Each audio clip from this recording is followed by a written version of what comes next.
You can't be sane and do what we do. Once I became desensitized and I took the heart out of it, then I became one of the biggest pimps of all time. Real pimps is control freaks. I understood that pimping was a psychological game. The trick, no, he's being played, but he loved the game. Pimps sell women dreams. I was the dream. Today's guest is the legendary Pimpin Ken, the most iconic pimp in American history. Kenneth Ivey has a rags to riches street story. From selling candy as a little kid on the south side of Chicago to committing check fraud and bank robbery, and then finally learning and perfecting the pimp trade on the streets of Milwaukee, Wisconsin. Pimpin Ken went on to make millions of dollars in the pimp game, at one point having as many as 16 hoes in his stable. From Washington, D.C. to Hawaii to Las Vegas, wherever the tricks were spending money, Ken was touching down. He reveals the secrets of the pimp game, why he was so successful, and how he pioneered the pimp language that is copied by so many rappers and entertainers that we admire today. His 1995 book, Pimpology, sold millions of copies and allowed Ken to retire from the pimp game. And today, he's become an entertainment mogul with a diversified stake in music, fashion, film, and cryptocurrency. Make sure to go get his book, The Art of Human Chess, available anywhere you get books.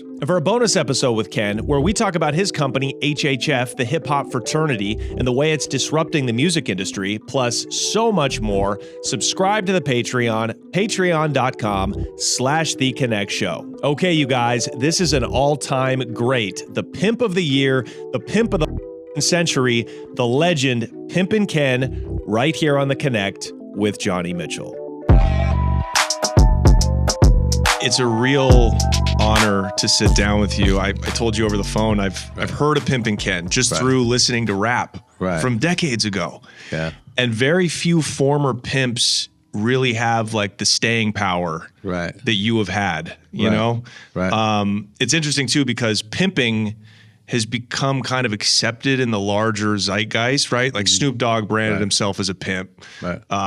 Ice-T branded himself as a pimp. But, you know, these were just entertainers. Too short. 8-ball MJG. That's right. But you were a real pimp. Like you were having hoes. Right. I was in the game. Tell us where you're from, how you got into the game, how you grew up. Well, I was born in Chicago, Illinois. And as a very young man, I was a hustler, right? So me and my brother used to go to Jews and we used to bag these people for quarters. Like, hey, can you give me a quarter? Can you give me a quarter? It was the thing that, you know, all the hustlers did, the little young hustlers. Then so me and my brother said, man, we're not getting enough money. So we started cutting the little flowers, you know, the little flowers that grow. They look like roses. We'd cut the flowers and we'd get the 24-case box. We put the flowers in there and we would sell the flowers, you know, as a donation. I shouldn't even say this, my mom gonna kill me, but we would sell the flowers as a donation for the church. You know? Amazing. But that's where the deception and the game really started. And my father was a hustler. You know, my father was a crab shooter and a pool shark. So he used to hustle pool, and my mama was a square. You know, she worked a regular job.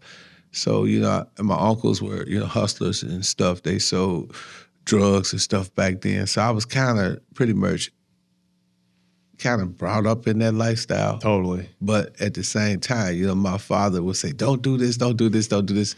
But, you know, because he was our father, he's our hero. I wanted to be like my dad. So I would, you know, bypass him and go to his partners and get the game, right? So people were like, man, you too sharp, you know. And they said, man, you got to get out of this petty, right? Then we went to stealing candy, you know, and me and my friend John Divine, we would steal candy and sell the candy at school, you know, like we had a store in school. So, you know, we would do that. Then so finally my brother and we was in Oak Park, Illinois, and it was this guy, it was a white guy. He was drunk. He was extremely drunk. And back then, you know, they can call you, you know, and it wasn't bad. You know, it's like that was a really racial era. So he was like, and my brother pushed him. And when he pushed him into the tracks. And in Chicago, they got what you call the third rail. So if somebody touched the third rail, it'll electrocute them. So they treat it like attempted murder. But the cameras was seeing that he was, you know, but the police, you know, because they was racist too. Oak Park is like, man, that's like the Klans that stay home. So we get to the police station, they beat us. We like, mind you, 14 years old.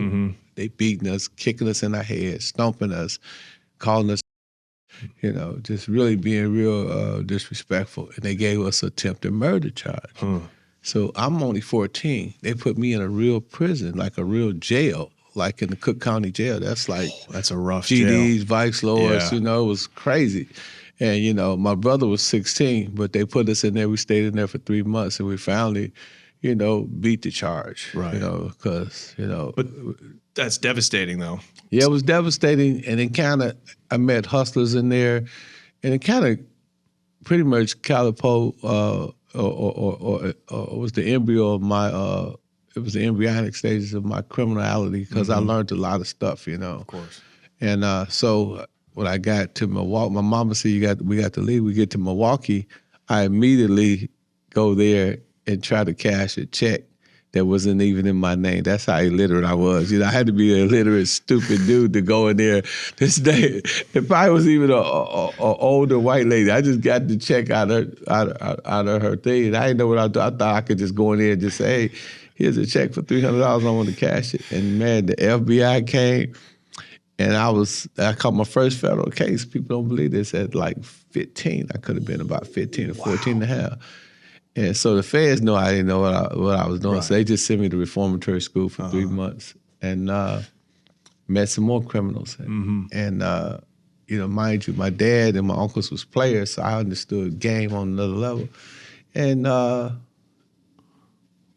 got out and I started hustling with this other guy, John Divine. We was robbing jewelry stores, not like with a gun, but we'd go in there, we'd get them some stuff to look at, and then we'd snatch it and run. So we did that. And then that kind of, got old. And then I went to jail. And when I came out, JD, my partner, he had 3. So I said, man, give me one of them. He said, which one you want? I said, I want the one that's light bright down there white with the one with the candy stripe, So he was like, okay, take her. Her name was Dirty Red. So that was the beginning of my career at 16. And what year was that? I was 16 years old. Had to be in the 70s. Okay, so this is still the era. This is really the height of the pimping. Pimping. This the Mac and that's right. And Dolomite. All this. This is Superfly. A lot of exploitation films is out. It was really really game. Really tracks and pimping going on. Yeah. So and you dressed in furs with the hats and minks, the chains and minks and yeah. Wow. But and I'm shocked that Milwaukee. Probably most people don't know this. Milwaukee, Wisconsin. This cracker ass state with a cold ass, rainy ass Milwaukee, where they're known for like beers and being working class white people and cheese, is one of the biggest pimp tracks in the country. Why do you think that is? Well, it was Minnesota too. You remember the movie Minnesota Strip? I never saw that. It was called the Minnesota Strip. So what happened was a lot of the pimps from all over the world would go there because they had what you call a track. A blade, a host road. So they would come there. So you got people from Memphis, Chicago, California, and so they having kids, and they recruiting the chicks in the town.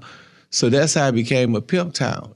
Pimps from all over the world would come because the police would let them do what they want to do. Back then, wasn't no human trafficking. Right. So if you could beat your girlfriend up, and the police was like, you and your girlfriend go home, they thought they was girlfriends. Right. So it wasn't no issue. It wasn't no man act, pimping and pandering, none of that. It was just, straight hoeing and pimping. Right. So, you in that culture, right. And, people talk a certain way, and it's a small town. So I always say, in the small town is the most game, because if you're an armed robber, you're a dope dealer, you're a pimp, and you're a hoe, and you this and that, y'all bumping into each other every day. So everybody got a little bit of all the game. Yeah. You see what I'm saying? Sure. So you're picking up information, so you can depict what you want to be. I'm going to be a pimp today. I want to be a dope dealer tomorrow, because the community was so small. Right. So the gang was congested in that small little pot. And so, but is there a lot of trick money there? Like, are there a lot of people because buying you hoes got to in remember Milwaukee? farmers. It's one of the richest states in the union, Minnesota, because it's nothing but farmland. That's where most of your corn, your beer, your cheese, your milk, Pabst Brewer, A.L. Smith, Ford, so it's a working town. Right. That's why all the pimps convened there, because it was a working town. That's right. It's like gambling. The working man wants to gamble. Like Vegas. Right. Yeah. And he wants something on the side. Mm-hmm. So it's the same way that the same mindset as the mafia, right? Mm-hmm. Like they had gambling and they had women, right? So but the brothers had it.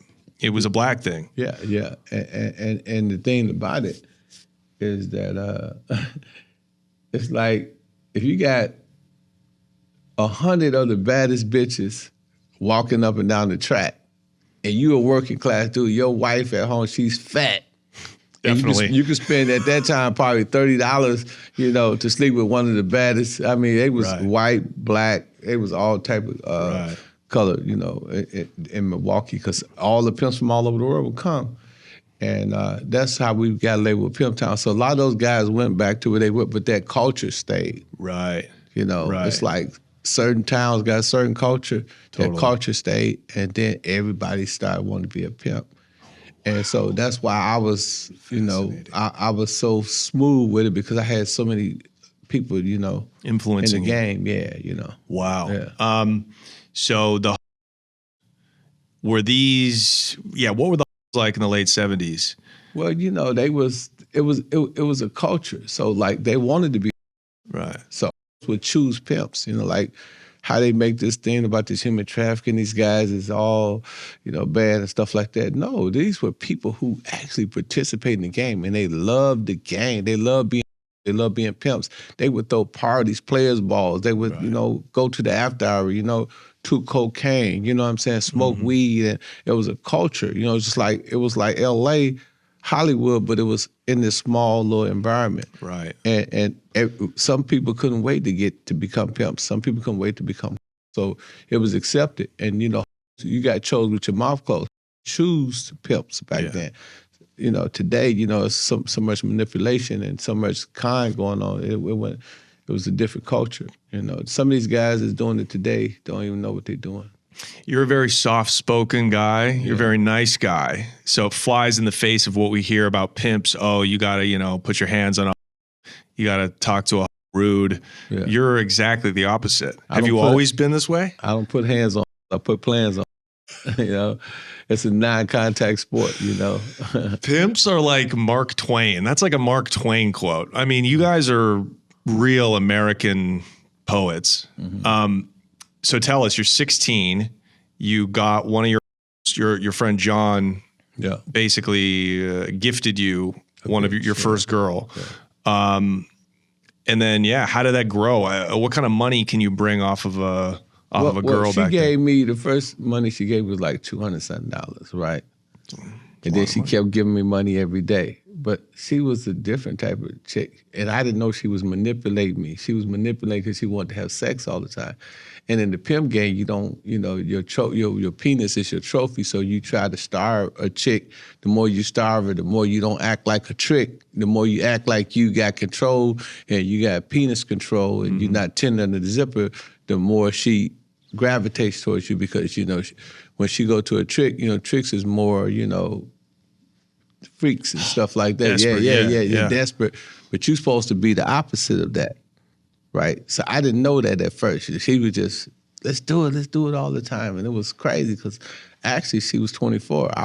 It was actually statutory, you know what I'm saying? She was me every day, you know what I'm saying? Because she was much older than me. Yeah. But, I couldn't shake the hustle, right? She wouldn't get enough money, because if I go to a bank, I go in there with a bag of change. I got like 100, 200 pennies. And the tailor, she'd take the penny, she'd go in the back, and they got the penny machine, And when she go in the back, I just reach over the counter and I grab the money. I was grabbing, I found out years later that the money was in the second drawer. So I started getting the second drawer. That's where you get anywhere from 20 to 30,000. They keep all the 150s. They just kept the 20s at the top. So we learned that, and then that's the kind of money I get. I just kept going back to jail. So you were robbing banks. Robbing banks. In your early pimp days, you were still doing other stuff. Yeah, because pimping money was too slow for me. Right. Or I didn't know the game yet. So the last time I went, it was a guy named Pimpin Pope. He was one of the biggest pimps in Milwaukee. He had got into it with another pimp over a girl, and he ended up shooting him because the guy was on top of his car. So when I got in there, I said, man, what the hell are you doing in here with me if you're a pimp? Because they didn't know me. He had seen me out there trying to pimp. I was attempting to pimp back at that time. So he said, man, if you want to be a real pimp, you got to have all the sympathy removed out your heart. You got to go get a triple bypass. He said, pimping, a heart, when you're pimping, a heart is an organ you can't afford. You can't have no heart because you send somebody that's, somebody's child, somebody's sister, somebody's mother. You send them out the door and you send them out in harm's way because there's not no guarantee she's gonna come back home. Right. So you got to be desensitized, right? So I was desensitized. He taught me how to be desensitized and not to have a heart, and that was the part that I was missing. Once I learned that, then I always was a nice looking guy, can get the baddest chicks, but it's hard when you got a bad chick and, she got the beautiful body and, she's just gorgeous and you got to send her out there to a sadistic trick. You're like, oh my God, I don't want, right. She's too pretty for that. But it's an awful thing. It's awful objectively. Thing. Objectively. I mean, and you still your mama's son. You still your daddy's son. You still your grandmama's grandbaby. That's right. You just in this world because you're trying to survive. Yeah. You're just trying to figure out, how can I get to the next paycheck? How can I survive? And that's the part that I was missing. Once I became desensitized and I took the heart out of it, then I became one of the biggest pimps of all times. You know what I'm saying? I got all the way up to 16. Wow. And man, I'm talking about, Johnny, man, I had some of the baddest chicks. And you still have this thing that you still a man. You're like, man, I want to keep this one to myself, right? Right. But it's a saying in the game, you can't get high on your own supply, And I had to, there were a lot of women that I probably would have, said, man, I would marry this chick. This chick is finer than, she's so fine, her mama should have had triplets. Yeah. But you can't do that in the game. You have to love money more than. No, you got to love yourself. See, pimping is a control thing. Pimps real pimps is control freaks. So they give what they call instruction. Hey, go get me some food, cook me some eggs, or, go to my car and get my shoes out the car. You just give instructions. So pimping is a game of instructions, right? So the money become obsolete after a while because you feel like God, like you some kind of God. I don't know if you're the real God, but maybe Gerard the God, you know what I'm saying? But you feel like that, and the women doing everything you're saying. You got beautiful women bowing down to you, and you got guys that's control Fortune 500 companies, but they punks at home. They woman control them. You got guys, 6'3". They got a woman 5'3". You ask them, say, man, let's go to the Packers game. Man, my woman tripping, I can't go tonight. But this guy throwing everybody across the club because the women, what they do is they break a man down. The first, I don't know how many of your audience is in your audience is religious, but the first chapter in the book is called The Fall of Man, the book of Genesis. It's about a woman breaking a man down. So the woman has always posed the challenge. Yes.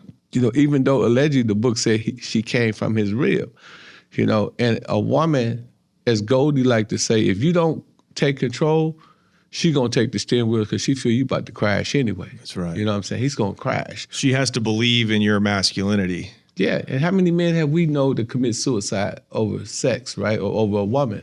So I'm subjected to that same those frailties, Yeah, we all are. I can potentially be weak to a woman too, but because of my training, just like a fireman or a police officer, when he shoots you, he don't want to kill you, but that's his training. He have to kill you because that's part of his job. You don't really want to do the things that you do, in the game, but it's part of the training because if you don't do it, then the woman, she has a disposition too. Her disposition too is just a weak ass. He's a punk ass. He's a bitch. He ain't no real pimp. They'll say that.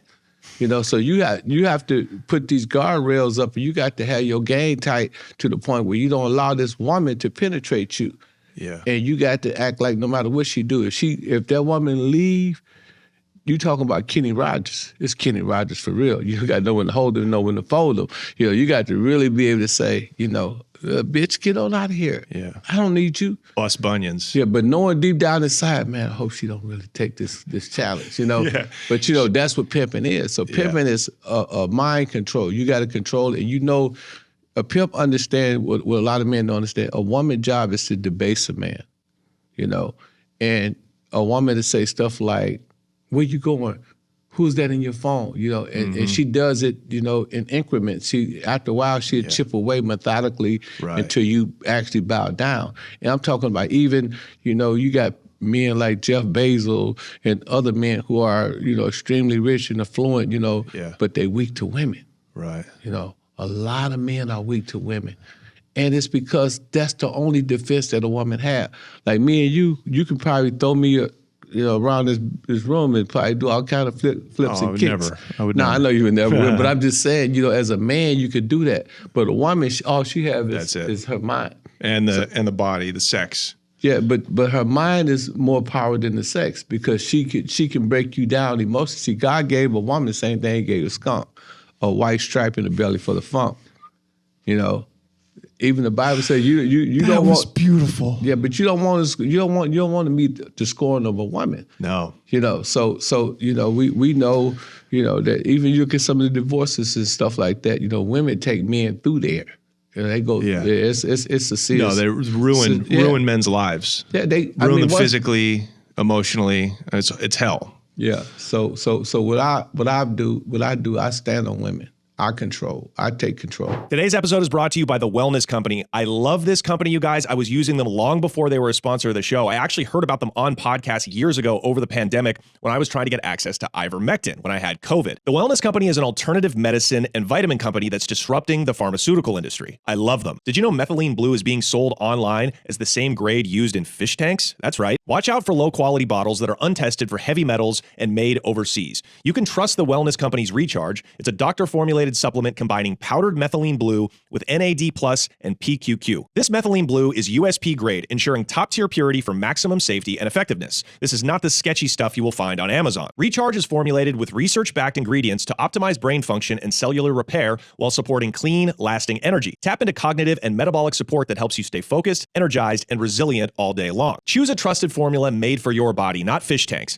Feel the difference with enhanced mental clarity, sustained energy, sharper focus, and protection against cognitive decline. And no, it will not turn your tongue blue. Head over to twc.health/connect and use code CONNECT, CONNECT, to get 10% off plus free shipping. Again, that's twc.health/connect and use code CONNECT to get 10% off. Power up with Recharge, plus so many other great supplements and vitamins that are great for your health, don't go through the pharmaceutical industry, and are made right here in America. I cannot recommend the Wellness Company enough, you guys.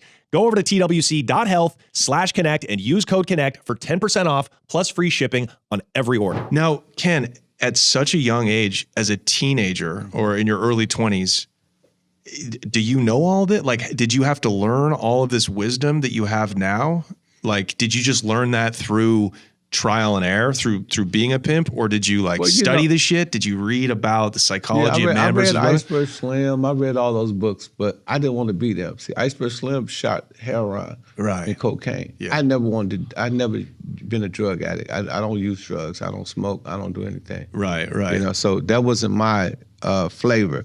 So I tried to stay away from that. But some of the principles that they had in the books and stuff like that, I had a different, because I was more psychological, I understood that pimping was a psychological game. So with me, it wasn't about me just learning from other people. It's about me learning and create my own pathway. Mm-hmm. So everybody was like, man, you got to do this, you got to do this. So I learned one secret in pimping is that pimps sell women dreams.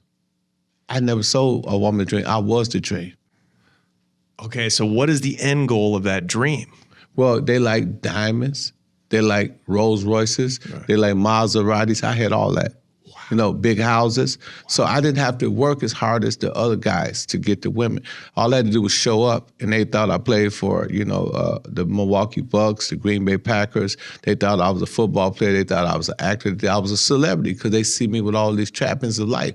And that's how they perceive that, and I learned that at a young age. So women would just see me, they wanted to be with me because of my success. you know, or Okay, my appearance of success. Because, you know, I see. Perception is reality. Right. So you were Psychological. now. So were you not coming off as like a normal pimp? No, see, that's a misconception. I know some pimps, you know, that own strip clubs. They got 30 bitches, all of them work in the club. Right. I know pimps that play golf, that, you know, hobnob with the president. You know, you a real pimp, you would never really know him. I'm talking about a guy that's really doing it. You know, he's probably a multimillionaire because it's a lot of money in sex. Right. You know, and once you organize it, you know, the mob, you know, Dennis Huff, you know, from the Bunny Ranch, he was making millions of dollars. So it's different levels of the game. Like my girls didn't sell, they sold reality. You know what that is? So reality, when you give a trick or male the perception that he's going to get some, but he never get the. So you have the persona of a prostitute. You make a trick, think that he's gonna get some sex, but it's all game. So like if my girls worked in the strip club, when they go in the strip club, what they would do is they would order drinks, you know, water for them, vodka for the trick. The trick get in the VIP room, he's drinking the vodka, she's getting him drunk. We understood that in every strip club, they got a thing on there called gratuity on every seat. So instead of them asking for the money, they order some wings for like $30. Then they put an $800 gratuity. The trick is drunk, he approved it. Wow. So we was running like, you know, thousands and thousands of dollars up, and I was the only guy that really understood this game. I created this game. And is that legal? Yeah, that's legal. It's a tip. Wow. You know? And so they look at it, they're drunk, and they go, yeah, cool. Yeah, he got to sign it. That's what make it legal, the signature. Right. See, wow. Yeah, so once he signed it, it would be illegal if she took it and she went and took his credit card and ran it without his permission. Right. But every transaction was signed, and it was legitimate. And then, you know, she's playing another game. Remember, it's called reality. So reality, this game is, I don't know if I can cuss on here. Of course you can. But like a trick, right, when he in the VIP room, she's telling him, you know, like, hey, we're going to have fun. But she's working with the security guard, so the security guard keep coming in. So instead of her touching his, she tells him, jack your off, and she playing with her, and she making all, you know how women moan and groan, and that turns them on. And then she says, stop it. You know, the security coming. So she's selling him reality. He thinking he's going to get sex. He think he's going to have sex with her, but he's not having sex with her. And so the longer she drags it out, the longer it's in there, the more money's got. So you go from, you order wings, you go from wings to a soda, you go from a soda to a drink, and in every scenario, you know, you charge a different charge, and it's a different. It's not $800, and then it go to $700, then it go to $500. That way you can't get a charge back. Right. But at the same time, as she's running her little game, right. The club is on it too, and it's 1,000% legit. So when it says your credit card don't work no more, then she got him where she wanted him at. She's drunk. She walk him through it. They call the bank, and then she reactivate the card. Wow. You know what I'm saying? And then if the trick is live, a live trick is somebody that you know you can run up. So if he live, she'll take him from the club to Walmart. And then she'll order gift cards for $500. So the gift cards she would use for hotel fees, for paying, you know, for trips and stuff like that, because that's still money. Otherwise, you'll pay for cash. And then if he go to the credit card where he actually uses his actual credit, now she's getting Birkin bags, she's getting Louis Vuitton bags and stuff like that. And she could bust a trick out like that without even. But because she's sells reality. The biggest mistake most hoes do is sell they for $20, $30, $50, $100 because now, you know, the thrill is gone. Yeah, I got the. So a trick love a challenge, right? Right. Especially, you know, white men. White men love to, you know, different. A black man say, this bitch ain't give me no. But a white man love to conquer women, you know what I mean? Especially women that he think are conquerable, right? Yeah. So he's gonna try everything. And if he don't know he's being played, then he's going to play the game all the way till he get all the way stretched out. So like reality is basically like, oh, maybe this woman actually loves me. Maybe she's trying to sell him the dream of like a relationship. Yeah, she be like grabbing him like, you my husband, you love me, don't you? Right. She talking to him like that, right? Right. Because she's, you know, she got to create this scenario, of course, and she's got him drunk and like, what the is you doing? Grabbing his phone. You better not be trying to talk to another bitch. She psychologically, you know, it's reality. So it's a game that Right. she playing. And the trick know he's being played, but he loved the game. Because, you know, it's just like a bitch, right? That know that she can have any out there. She's a bad bitch. Right. But when she meet that one dude that give her that challenge, even though she know that she don't have to give him the money or she don't have to do these things for her, she loved the challenge. You know, a woman love with a man, you know, don't pay them attention. Women love with a man that's hard to get. They love when a man, you know, mess with other women and you know, you throw that up in their face and they know that they the second or they the side chick. Yep. You know, they say they don't like it, but they like it because the challenge. That's because her mind is this. I'm a bad bitch. I'm finna tear his ass up. I'm finna break him down like to the last compound. So she thinking she finna flip you. Right. But if you got real game and you understand the game that you playing, the probability of her actually flipping you is probably slim enough. But in the same thing, when you're looking at a rich white trick with a whole lot of money that control Fortune 500 companies, and everybody is submissive to him. You know what I'm saying? He's the boss, and now he got this little ghetto bitch. You know what I'm saying? Bossing him around. It works better with white women though, because you know white men love their kind. You know what I'm saying? You know, they love dealing with white women. You know, I mean, a black woman, he ain't gonna let her get too slick over it. But I mean, black women can play the game too. They can play it on black men. Right. But it works better with a white woman because it's the reality is not only, it's the girlfriend experience too. You know, he feels like this is, she's telling him, you know, she acting like his wife. She acting jealous. She acting like she really concerned, like she really like him, you know, playing his hair, like, you know, telling him shit like, I'm gonna f the shit out of you. You know what I'm saying? She ain't gonna never f him, but she said, I'm gonna f the shit out you. So these women, they have to be top-notch bitches. Top-notch They can't just All be American. selling. They have to have hustle, like, you blonde, blue eye, a brunette, all American white women with zero fat on their body. Yeah. With, titties done, everything. You know, they don't wear gowns. You know, my girls, if I had them in a strip club, they never dance. Every time it's their time to dance, they go to the DJ. They get a DJ $50. Say, call that rookie bitch up. I'm not going up on stage. Why? Because she wants to be out there with the action at. You talking to Yeah, and then you know, if a trick is sitting in the strip club, right? Say he's sitting in Deja Vu, and it's all these women there. They all beautiful, right? A real chick that sells reality, she wants to get that trick in the VIP room. So she's gonna start, let's go to the VIP room. I want you to f the shit out of me. Yeah. You know what I'm saying? I want to play with my I want you to see my I got a pretty, you ain't never seen it. She know once she get them out of that environment, she's the only bitch. You know what I'm saying? So, and then if she see, if you came in there, Johnny, you was a big trick and you known for being a big trick, the first thing she's gonna do, I ain't saying you're a chick, Johnny. She's gonna pay the DJ money to take the girl, to get the girl that's sitting with you to go dance. Here go $100. Call her up to dance. That's right. So then, to get her out of the way. Then she's gonna dive in on you. Then she's gonna get you out of that environment. That's right. Okay. So that's a lot of dudes don't pimp on that level because you got to be smart too. Okay, so are these girls? When we think of pimping, we think this girl goes and sells a date, sex, blowjob, and then brings all the money back to her pimp.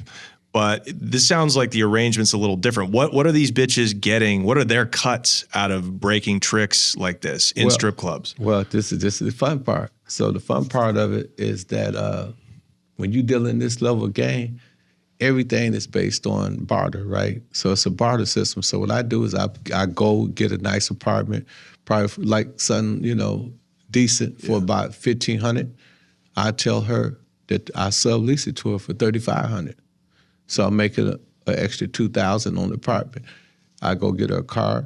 I probably use some of my credit, get her a car like a nice little BMW, a little pink BMW or something like that. Car, $13,000. I write her a bill to sell. Car, $40,000. I tell her you pay these monthly notes, you know, $2,000, $3,000, you know, a month. Same thing with jewelry. I get the jewelry, hide in the streets. I get it for like $1,000. I go to my jeweler. I say, I can't say his name, but hey man, listen, I want you to put a markup on this. he mark it up, maybe 20,000. I give him $2,000 down. We getting it on credit, she think, right? Right. And then now she has responsibility. You got motivation, inspiration. So she's working towards something. I got so you. she's not paying me as a pimp, even though the society would call it pimping. She's not paying me. This is America, buy low, sell high. That's what we're doing. We buy, but you're taking away the criminality out of it. You try, see, a real hustler live his life like he on trial. Meaning that whatever you say will be used against you in the court of law. So you try not to do anything that's incriminating. Of course. You try to, you try to separate yourself as far as you can from crime. Of course. And that was a legitimate way to have her. Then she owned her own house. Yeah. She paid her own rent. She owned the minks. She owned the diamonds. She owned the car. And she was, but she was paying you off for those things. You were essentially like a bank for her. Yeah, you have become the bank because now she don't feel like she's being used. She's going to her house. She's driving her car. It's her jewelry. It's her mink coat. She's paying. She know that she have a bill. She got to pay because you know that. And then think about it. Even without that, she would sell up and she would give you the money. She would do everything you say you do. You just put another element to the game. Right. This bitch already like me. She like me like she like Chris Brown, like Trey Songz, as Goldie like to say. So I got her mind already. Right. Now, I got to take her to another level. Mm-hmm. I don't want her to give me $1,000 every day because I'm her pimp, and that's it. I want her to be like, I got to pay my bills, I got to pay my rent, I got to pay for my jewelry. I want her to be happy. I want her to be around other hoes and other hoes see her with minks and diamonds on it. She got a different attitude. I'm raising her confidence. She's not moving like other hoes. Right. The other hoes, they unhappy. The pimps is beating them. They uncomfortable. They ain't getting nothing out the deal, and it doesn't really work. So I had to, as an educated man, I had to figure out how do I benefit everybody in this situation, Wow. And if you look at Pimp Some Hoes Down, you notice all my hoes had on minks and diamonds and shit. You ain't never seen me with a regular bitch.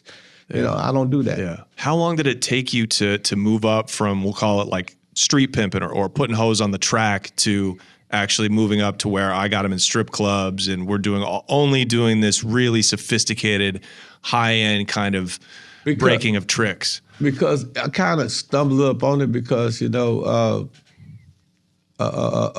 one trick had, we was in, I think it was in Iowa. I was in Iowa, and a trick had gave one of my young ladies, this was years ago, gave her like a $1,500 tip, and he gave it in a gratuity. And the light bill hit me in my head. I said, God damn. I said, you can get money off the gratuity, the dancing, right. The dollars and the making it rain shit, you can pop. And then every bitch that got with me, I taught them that game. Yeah. And then, the only person they really having sex with is you now. You know what I'm saying? I mean, they don't feel slutty, they don't feel dirty, you know what I'm saying? Right. And, maybe now and then, they might get a regular or something, a rich or white or Asian trick that they probably have to have sex with maybe once or twice a month. And now, but this dude giving them like $20,000, $30,000 a pop, Wow. So, I stumbled up on it. And once I seen that, I was like, damn, these this is because I can go to a restaurant. I can give a waitress a $1,500 tip. Think about it. Yeah. It's common sense. It's the most simplest thing in the world will bow for genius, but the baby can understand it. You understand what I'm saying? Like this shit, and I got away with it for years, and that's why everybody's like, man, Ken got the Versace, he got the $100 Jacobs, he got the Rolls Royces. My history. I'm the sharpest in the game, but not knowing what my game was. They thought I was actually, just really mashing on a bitch. No, right. I was leveling her up and giving her a game. And that's what I was. I was game. That's why, and I read a lot when I was in prison too. Right. So, I read a lot. I studied, read books like, Kiyosaki. Robert Kiyosaki. Rich Dad, Poor Dad. Agmendino, you know what I'm saying? The Richest Man in Babylon, Think and Grow Rich. Yeah. These were the books back in the day. Dale Carnegie, How to Win Friends and Influence People. I was just a reader, Prince Machiavelli. I was reading this shit when I was in my 20s. You know, if Malcolm X could have been a pimp, I think he would have been kind of like you. Yeah, Malcolm was You've my got hero. the mouthpiece of, like a brother from the nation of Islam, but the game, the hustle of a cat from the south side of Chicago. Yeah. It's really interesting, man. Yeah. We don't have, where I come from, there ain't cats like you. Guys, can you keep track of all your monthly subscriptions and how much money is leaving your account on auto pay every month? I bet you can't. I know I can't. When I actually looked into it, it turned out I had hundreds of dollars in subscriptions that I don't even use anymore going out of my bank every year.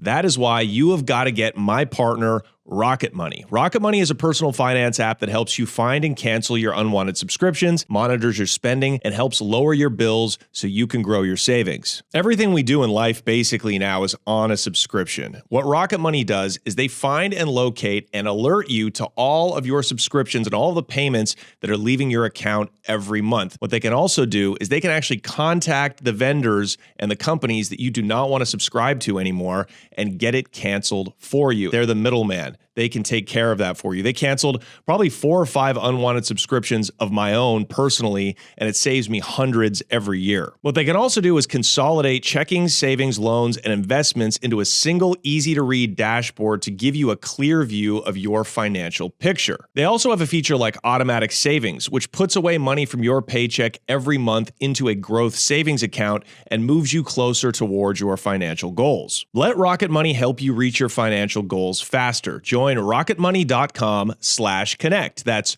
rocketmoney.com/connect. One more time, rocketmoney.com/connect. Take advantage of Rocket Money, you guys. Rocket Money helps you save money, moves you closer to your financial goals, and ultimately financial freedom. Once again, that's rocketmoney.com/CONNECT. Can you explain the difference between like the money you were getting off of Hose when you had them on the stroll in Milwaukee versus like what they would bring in a night on a good night versus a good night breaking a trick for tips in a strip club? Let me tell you a fun secret, right? So, I told you at 16 and at 17, I was robbing banks, right, at jewelry store. So, the kind of money I was used to, Johnny, was phenomenal. So if you rob in a jewelry store, you get $300,000 jewelry. This become your appetite, How right? much? $200,000-$300,000 worth of jewelry. Are you kidding me? Yeah. Wow. Back then? Go look at my criminal record. Look at some of my cases. You can see it's on the dot. You see, I was getting big money. I was robbing jewelry store. I went for bank robbery. I didn't go for the gun bank robbery. I went for actually beating the bank out of probably millions of dollars and me and my partners, right? Wow. Yeah. So my appetite for money was different, I mean, when you look in the Bible, when you look at the story of David, right? David just didn't want to be king. David overheard his family talking about the perks of a king. Once David knew what the perks of a king was, that's what inspired him to be king. That's why he was able to, take out Goliath. You know what I'm saying? Right. Because the perks were so great. He had exposed. So I was exposed to a lot of money at a young age. We looked at better than the pimps. That's why all the pimps gravitated towards us. And they gave us game because we was young dudes with plenty of jewelry on and driving cars. We couldn't even drive. We used to take a limo to school, me and my friend JD, and we used to throw all the singles out the window. Before Big Meech, all of them was existed. We was doing that way back as a kid, but we just throwing away to kids in the neighborhood. So you were richer than drug dealers. Well, yeah, because they had to sell, they had to buy the drugs and sell it. Yeah. All I had to do was go and get one bank. I'm getting $20,000, $30,000. To make $20,000, $30, you got to sell at least 4 keys. Right. I had a 280 Benz at I think I was 20. And all the jewelry and none of it came from drug dealers, but everybody thought I was selling drugs. So my appetite, and so go back to your question. So yeah, I had them on the track. You're talking about $200-$300 a date. I had them dating in a strip club. I had them, dancing for dollars. Mm-hmm. That shit was no money for me, So I had to come up, with other ways to get bigger money, because it wasn't comfortable. It was like a demotion for me. But once I got a hold to that game, I knew that, because I probably wouldn't have continued to be a pimp. It was enough money in the pimping for me. Right. Now, there was some other pimps that were getting money. They had 6 or 7 white girls, and they were, on escort services, stuff like that. that was too much exposure to me. You know, Right. I'm a real criminal, so I understand law. A real criminal understand the law. Right. I know it's too much exposure in certain gangs. You know, So it's too obvious if a black guy with a mink coat and a big mink hat is on a plane flying to Vegas with 7 white bitches. That's too hot for you. And all it takes is 2 of them to snitch on you, right? Right. So if He you forced me across state lines. If you could take the criminality out of the game, right, and still have the bitch, is what I did. Yeah. You know, I had bitches that was just as bad as their bitches. My bitches was just up under different instructions. They had different game. Right. And I was limiting my risk, right? Yeah. You know, so yeah, but I know how to pimp on the hoe. I know how to put a bitch on the track. You know, I know how to put my foot in the bitch ass if that's what it takes. Yeah. But I didn't have to do that because I had too much game. Right. You know, I had too much game. So you're making maybe like how long did it take you to work up to 16 hoes? Let's talk about the hoes for a sec. Okay, How did you attract them? That was when I was in the streets. Okay. So those were hoes. So what happened was I had 3 hoes. Then I ended up getting a hoe from one of these famous pimps. I don't want to say his name, but you know who he is. Everybody know him. So I got Magic Don Juan. No, not Don Juan. But I got one of his hoes. She was a white chick. So and then we was hanging out in Oshkosh, Wisconsin. So I got up to about 6 girls, right? 6 or 8 girls. So I went to Indianapolis. It was a hoe named Sensation, you know. And Sensation was with another pimp who had 7 other hoes, right? Mm-hmm. So Sensation was the bottom bitch. She was the main bitch. Right. So I ended up, she seen me because I was a real nice dresser, Johnny. I had minks and, you know, I was just a real flashy, you know, I was a hoe's dream, just say that. Yeah. You know what I'm saying? So the bitch knew automatically that she liked it, my pimping. So she said, okay, I want to be with Pimpin Ken. Oh, they didn't call me Pimpin Ken, they called me Ken Ivy then. Okay. So she said, I want to be with Ken Ivy's pimping. And she said she convinced all the hoes to go with me. And that's how I got 16 deep. We all went to the track in Washington, D.C. And, you know, it lasted. They eventually scattered, you know, but that's how I got to 16. I knocked the bottom out of a pimp. I got all his hoes in one whop. And is that dangerous? Like, are pimps, will they come back and shoot you? Or anything? Okay. The hoes belong to the community. In the pimp game, you know, a hoe can choose another pimp. Yeah. Only requirement is that the pimp got to call the other pimp and say, man, your bitch just chose me, right? And, you know, once she choose you, she got to give you a fee. So that's called a choosing fee. And then once you get a choosing fee, you call the other pimp and say, man, you can break the plate on that bitch. She don't eat there no more. She was some pimping, right? Mm-hmm. She ain't missing. She ain't on the milk carton. She was pimping, you know? And then once you break that down, then he know that.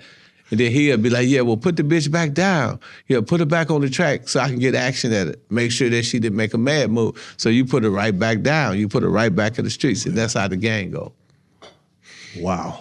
I mean, that's on some man shit. Yeah, that is very interesting. Why weren't you featured in the American Pimp documentary? I was in there. You were in there? Yeah. Mr. Ivy. They called me Mr. Ivy. They didn't call me Pimp. That's how I overlooked you, because that was I had the white and pink suit on. Okay, that's it. You should have made more of an appearance there, but no, because I was under contract with H. A lot of people don't know the story. I was supposed to be the main character in American Pimp. You know, the Hughes brothers, they wanted me to be the main character, but I had did a deal. See, I'm the only person in Pimps Up, Hoes Down who had an actual deal with HBO. Because I brought them at that time I had a lot of real estate and I had a business, you know, downtown at a clothing store. So I brought them to Milwaukee because they was in Chicago and I was at a players ball. So I said, man, y'all want to talk to me, come to Milwaukee. So when they got to Milwaukee, I got a deal. I said, I want more money than everybody. I said, I want credits on the film. And I said, I also want the movie to end with me. So that was my deal with HBO. And that's what happened. If you go look at the movie, it ended with me. But then at the same time, Hughes Brothers was trying to steal the idea from Brent Owens, who was from HBO, because, you know, they overheard, you know, that he was doing this movie on these pimps, you know. So they came and they tried to swoop in and they tried to knock me from HBO. And I told them, I said, I already had signed the contract with these people, so I can't do it. And so they said, well, what can you do? I said, I can give you Pimp Snooki. I said, I'm having a players ball in Milwaukee. Pimp Snooki is I'm gonna make him Pimp of the Year.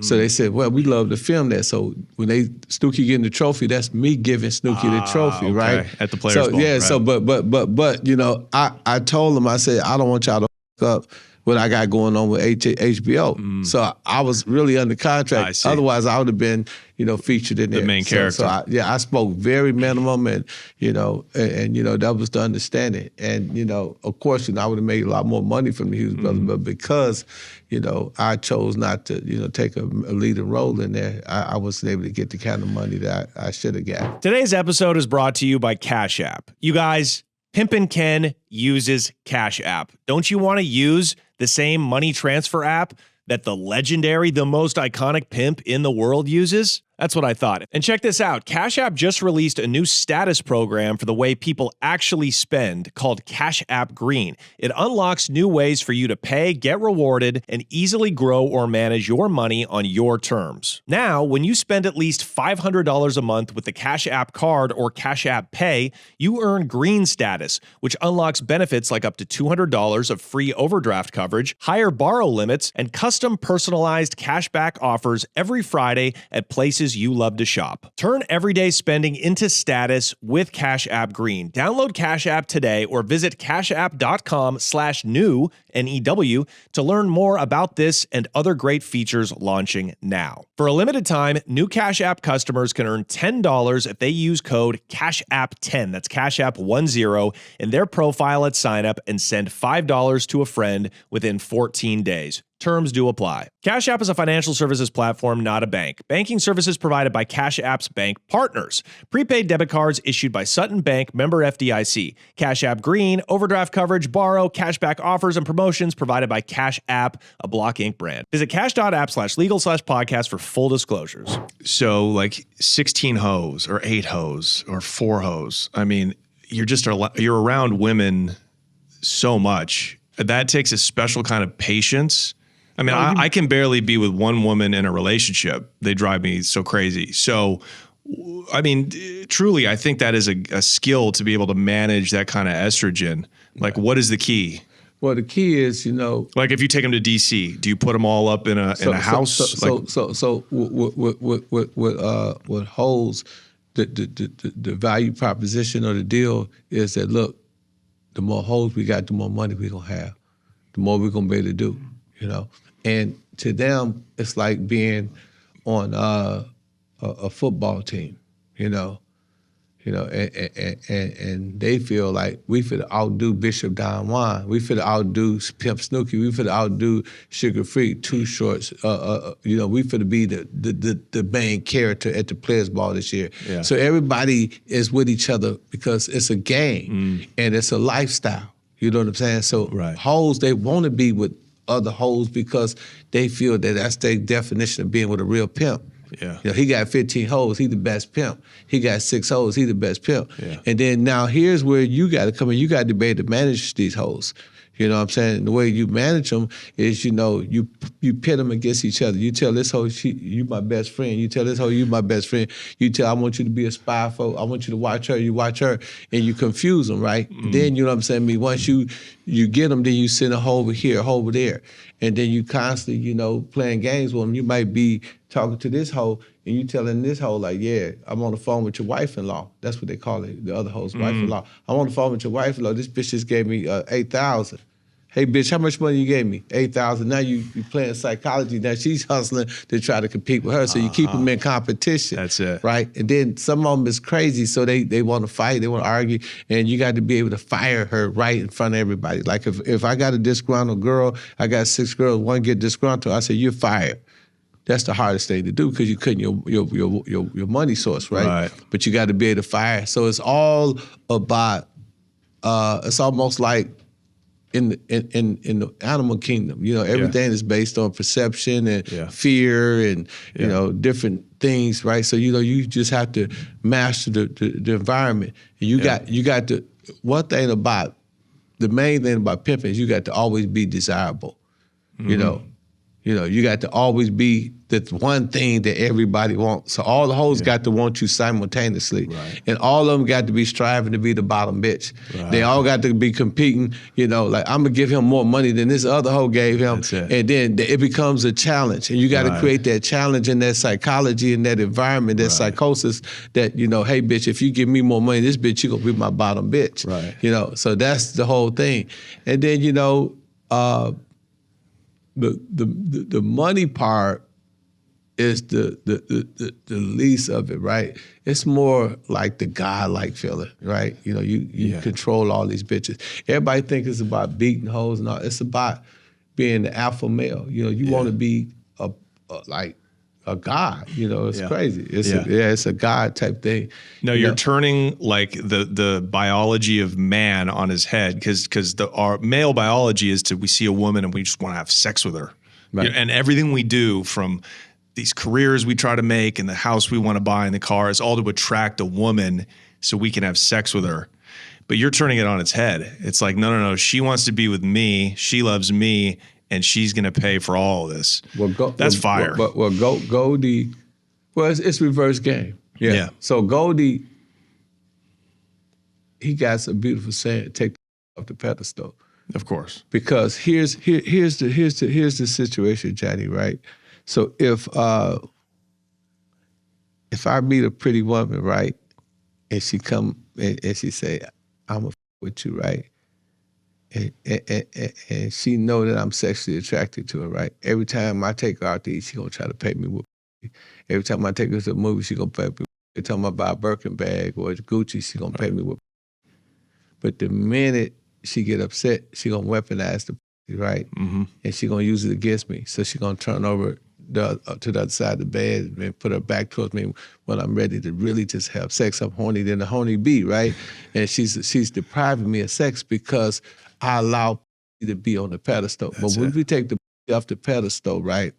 You know, just like even in some certain, you know, in diplomacy, right? You hear certain countries, you know, they say you got to just take certain things off the table, you know, and let's deal with each other squarely, right? You know, like in most African countries, you know, the problem with African countries dealing with America is that they don't do the same thing with China. China allows them to do business with them, but they don't give them no demands. You know, you don't have to be a democracy. You don't have to do this. Right. You know, so that's why China's able to do more business with best different business. cousins. You know, America, you know, it's more of a imperialism, colonialist type mentality. Like, listen, you're going to do what we say. You can't sell to the China. To the Chinese or to the Russians. We got sanctions on.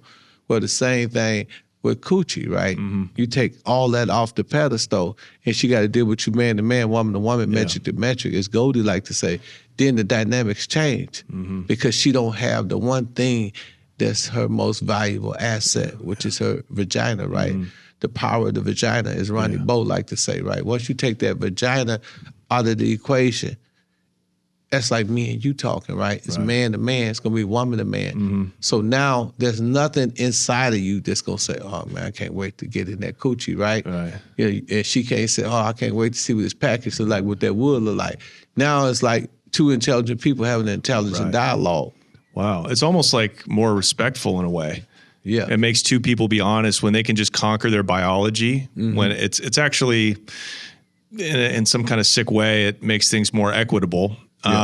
But of course, you know, these women, if we can just keep it real about a lot of these women, they're sex addicts. I would assume they're love addicts. They didn't have males in their life. Their dad ran away or beat them. And so what they're trying to do when they're competing to bring you the most money, it looks like they're competing for your affection, for your love, for your approval. To debase you. You know, debase me, tear you down. So most go back to, you know, the fall of man. What happened? The woman that you gave me deceived me. Yeah. She made me eat of this forbidden fruit. Right. I mean, marriage is it's a bad contract, you know, because what happens is, you know, if you buy a car, right, you get a deed. Right? Mm-hmm. If you buy a house, you get a deed. If you buy a car, you get a registration, right? You marry a woman, you got a 50% contract. It's half and half. Yeah. You know, so if you leave this woman, you got to give her half of the money, right? Yeah. It's a bad contract. But women understand that dynamic.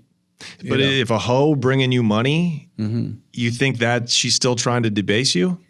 Yeah, but the reason why she's debasing you because that is that's debate. The money is debate. How many pimps, you don't know the game, but I can tell you from a person in the game, a lot of pimps fall short. They get with bad chicks and the chicks end up turning them into punks. You know, they end up making them suckers, right? Right. They end up doing sucker shit because they fall in love with the bitch or, you know, they let the bitch, you know, a woman has, it's three things that you got to know about. IQ, intelligent quotient, EQ, emotional quotient, and AQ, adaptability quotient, right? Women are more higher in the emotional quotient than men. Why? Because they have to be more emotional because they take care of what? Crying babies. You know, they deal with the most excruciating pain in the world, you know, a period. You know. Oh, I thought you were going to say birth. Yeah. Well, that's what I meant. Excuse me. Birth. You know, women bleed 5 times a month and don't die. Yeah. So they have more tolerance, you know, and more emotional stamina than men. That's why most psychiatrists say women are 70% emotion, 30% stability. Men are 30% stability and 30% emotion because he do the job. You know, he a worker. You know, he stabilizes things, right? Well, women, that's their tool. So that's why I say he gave a woman the same thing. He gave a skunk a white stripe in the belly for funk. What's the most powerful thing about a skunk? Not his muscles or anything. It's you know, it's funk. Right. So women, you know, they use their emotionalism to debase men, to tear men down. So you think when you think some of your hoes, when they were bringing you money, were really hoping, I'm going to marry this guy. Like I'm going to break him down. I'm going to make him choose just me at the end of all of this. What bitch on earth can love me that's selling her to another man? What bitch on earth can love me that's dancing? She can't love me. If you love me, you would never go out there and be with another man. That's if you love me. So we understand that that's a myth. Ain't no love in the game. Love is like a 4-letter word, like shit, so that shit. You know what I'm saying? I don't subscribe to a hoe loving the pimp. You know, I don't subscribe to a pimp loving the hoe. If you love the bitch, why you sending the bitch out there to sell her?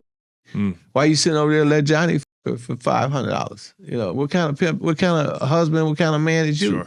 So we understand early in the game that this is a game we play, and all the hoes belong to the community.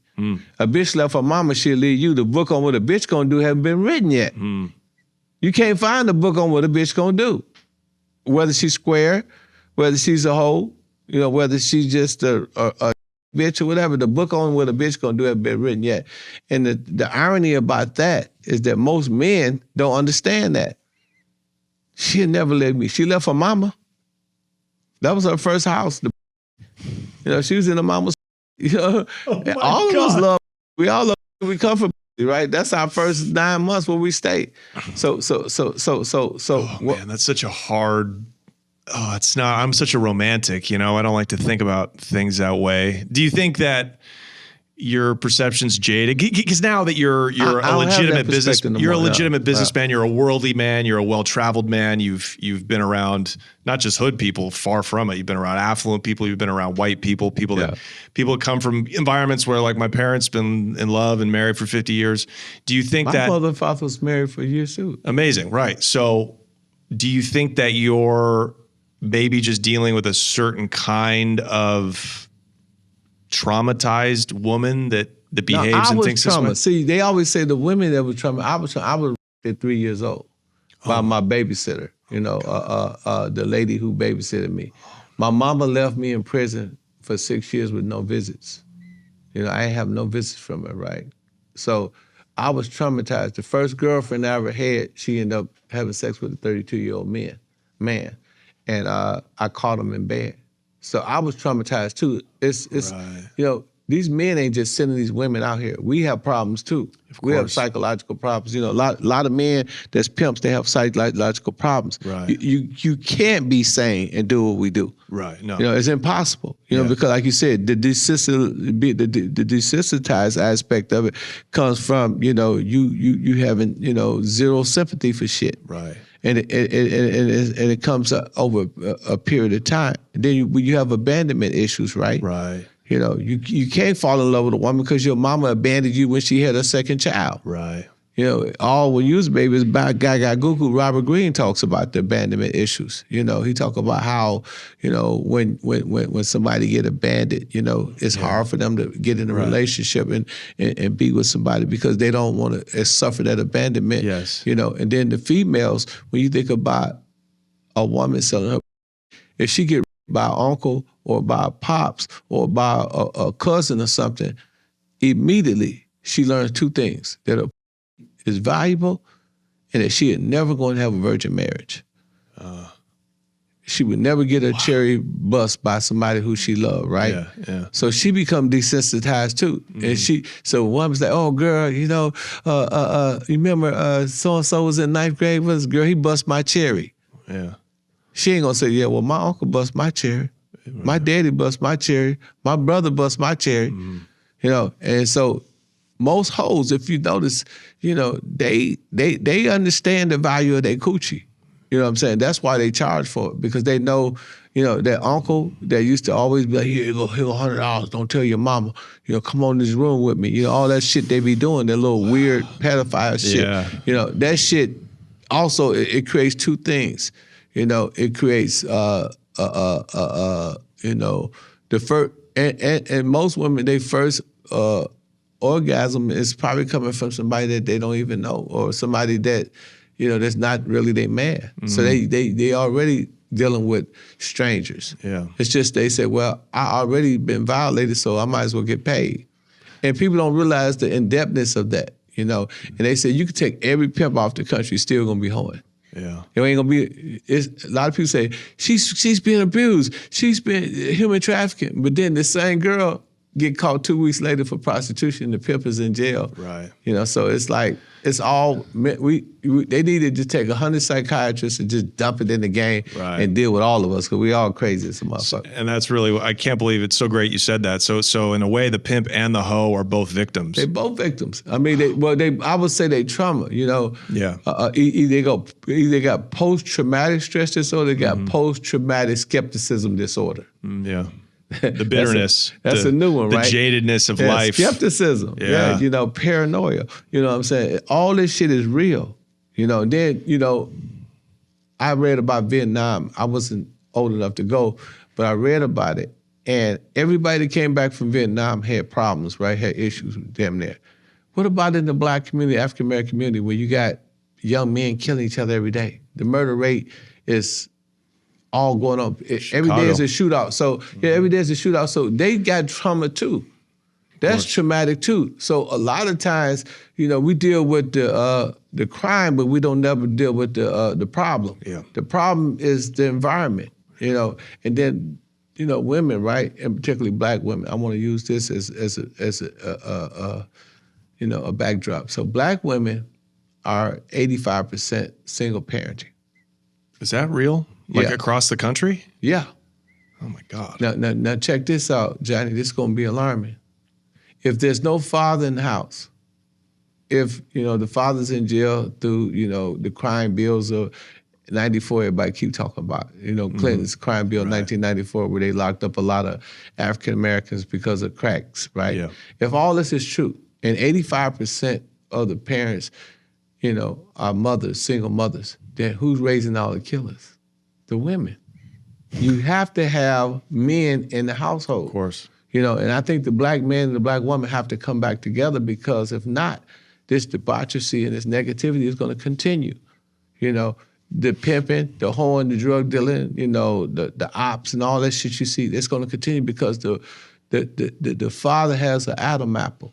That Adam apple serves the same purpose as that roar of the lion. When a lion says roar, scare the shit out of elephants and giraffes in the jungle. You know, it's not his teeth, it's not his claw, it's his roar that scare other animals and make them fearful of him. Well, it's not your mother's commands, it's not your mother's demand, it's not nothing that your mother say that makes you obedient. It's your father's Adam apple. When you hear that male figure thing, even in the white families, your mother always say, every black, white, Chinese, any ethnic group, I'm gonna tell your dad. That's it. You didn't want to hear that. You don't want to hear that. No. So the absence of the dad, that has a lot to do with the pimping and hoeing too. Of course. All the killing and the drama, molestation, poverty. It's a collage of things that create the pimp and the hoe. It's not just, say per se, I want to grow up and be a pimp. Now you do have some idiots who say they want to be pimps. And, they want to get in the game. And, if they got a basic education, I urge all young men not to be pimps. And I denounce Pimps Up and Hold Down, and I denounce American Pimp on your show because it really inspired a lot of young men to become pimps, Yeah, rap too. Yeah, Rap's a big thing. Yeah, rap. Man, that's where I made most of my money from. On albums, I've been on 50 Cent album talking about pimping, Lil Jon album talking about pimping, Jermaine Dupri album talking about pimping, two or two shorts, 5 of Pimp C albums. They all pay me to kick pimping, right? Because it's a fascinating thing that anybody can be a drug dealer in the hood. Anybody can, rob people. To be a pimp, that is a special hustle. Right. And so I think that's why secretly everybody wants to have that godlike power. But Johnny, it really ain't the pimp. You know what it really is? Everybody want to control a woman. Most of us are punk ass, and our women control us. They control our purse strings, everything, and we some punks. There's a lot of us are scary cats. We're weaklings, right? Yeah. You know what I'm saying? And the women control us. The women control us. So the irony of that is that how do you control all those women? No matter who I talk to. I didn't talk to Fortune 500 people, all kind of people. They say, how do you control women? My woman, and and it's like a group of people who hate that. So a lot of men hate that they don't have control of their women, that their women don't listen to them. Well, you're speaking the way you talk about men and women and the psychology of it. It's now a whole industry online. They call it the red pill community or Andrew Tate or Dan Bilzerian. These guys, it's all mainstream now. Andrew Tate always quote me in all his they use my book. Hilarious. My book is the book he recommends. Yeah. But now it's like mainstream. It's like there's no stigma around like this push for like masculinity, but it was criminalized back then. You guys made a lot of money out of it though. I want to, before we get out of here, I just want to go through your timeline again. So you're in Milwaukee, you're pimping. What did you go to prison for? Bank robbery. Okay. How long were you in there for? Well, I went 2 times. First time was 3 about a year in the boys reformatory school altogether. I did 3 years in the state prison. Okay. Then I did 5.5 in the feds. All right. So that's all together about 10 years. Okay. And when you got out of the feds? This is from like 16 to about 26 or 27. Okay. Consistently. And when you came out of the feds, that's when you really put the P down hard. You said, I'm going to be the best pimp I can be. So I got into the game, and I was winning using the principles that I just talked to you about earlier.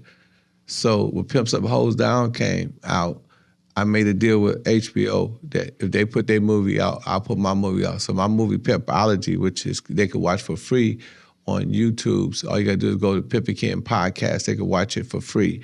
So I made that movie, but I made millions of dollars off that project, right? What? Yeah, because it was on BET. I had 3 different distribution deals. I had Scriptmaster, Mike Walker for Southern Music Distribution. So I made a lot of money because it was like the sequel to Pimps Up, Hoes Down Part 2. And then I quit once I became famous. I was at a Mike Tyson fight in '96. And a white dude came up to me. He was a police officer. He said, hey, Pimpin Ken, I'm a police officer. I just want to take a picture with you. That scared the mess out of me because I've been to feds. I've been to the joint before. I said, oh, shit, man, they own me, right? And then everybody just wanted to take pictures. And my dad told me, he said, man, you're a damn fool. if you don't get out the game because everybody know your name. So I just started getting into real estate. I started opening up daycares. And then I went from that and I started being the intro, outro man for all celebrities. I got on millions of records, over 80 million records, worked with 50 Cent, Too Short. I'm in the Pimp video, that's me, Pimpin Ken, sit on down the crown. I'm in Nelly's videos, all these videos. So I became this iconic figure in hip hop, right? Which really made me become a hip hop head. And then so from there, you know, I ended up owning my businesses, and I made a lot of money, you know, legitimately with daycares and stuff like that.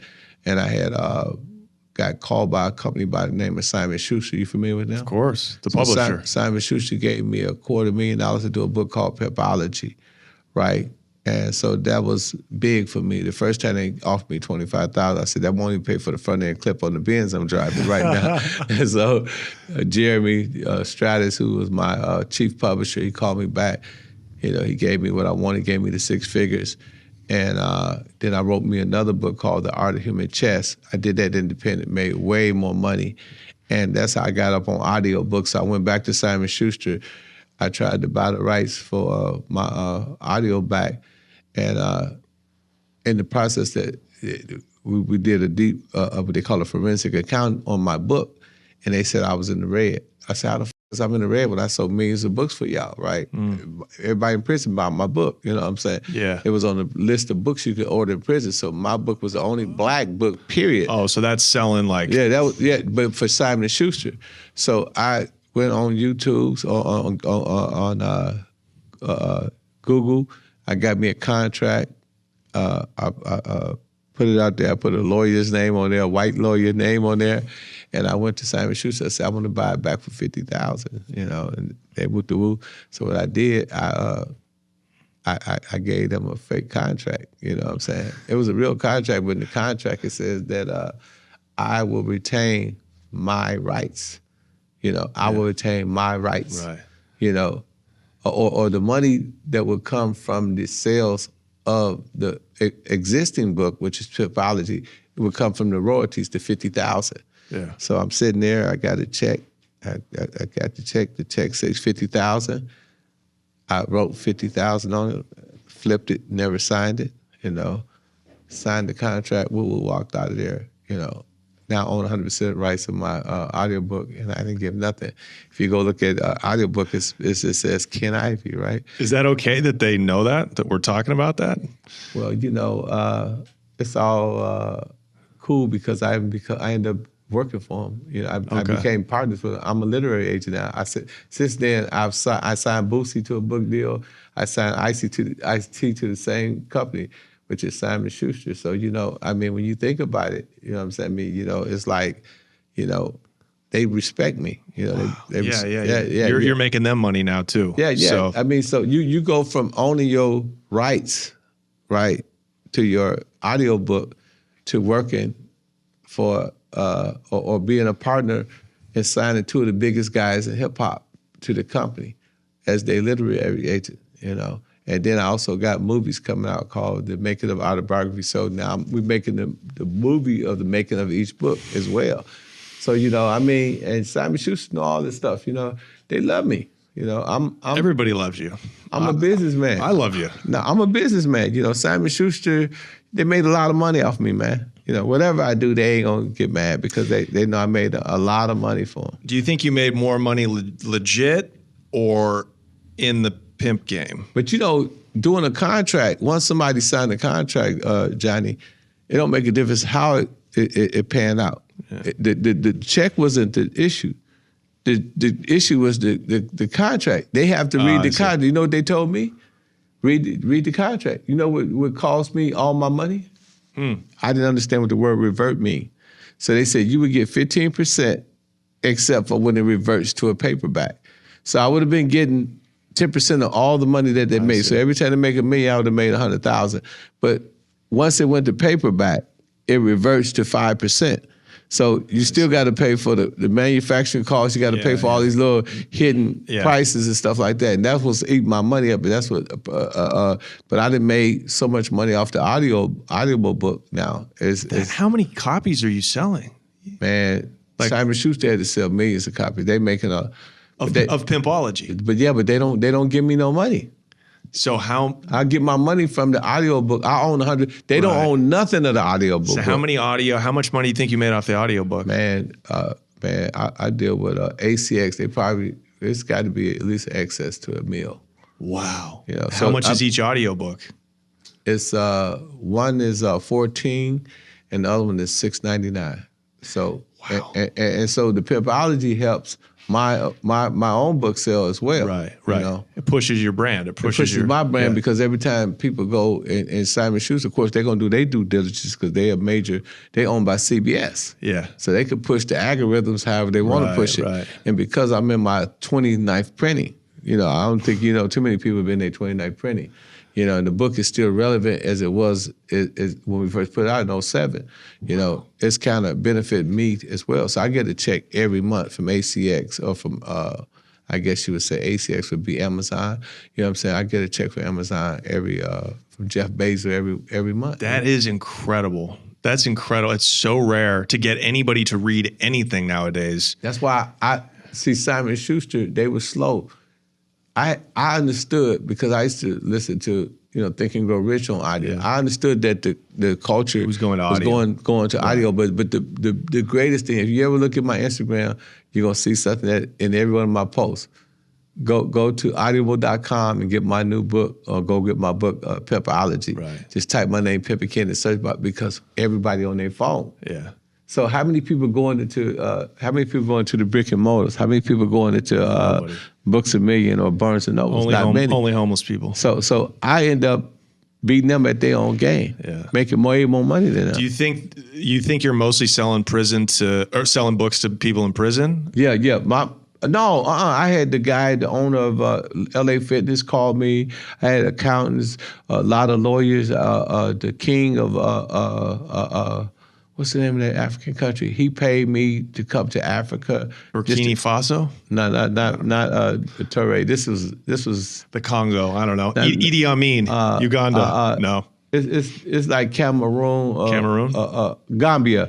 The Republic of Gambia. Wow. He paid for my flight, paid for 3 of the people that was with me, $5,000 flights, and. Only reason why I couldn't go is because I had an issue that I couldn't make it there. But he paid for all that. It is all because he read Pimpology. Wow. People from England, college students. I'm gonna tell you something. Did you know the #1 book that they use to study the game in college? No, like what do you mean? Like the attorneys, the district attorneys and the attorneys is my book. Pimpology. Yeah, I'm not. All the attorneys, all of the district attorneys, they read that book. You mean like when they're trying to prosecute pimps or something? Or why would they read it? To learn the game. Wow. So you're really selling the pimp game in that book. I'm going to read it now, and I'm going to push. I want all my listeners and viewers to go read it. But you got to remember, this is the honest to God truth, Johnny. Here I am. I'm at home. I'm living in a $750 house. I got more cars than an NBA player, right? I'm living lavish, right? I'm chilling. I got legitimate business, daycares, right? Making a lot of money, legitimate money, straight from the government, legit money. And somebody called me talking about they want me to write a book. Never wrote a book in my life. Just put yourself in this context. Never wrote a book in my life, right? I had no idea that this book was going to be as successful as it was. I wrote the book in 30 days.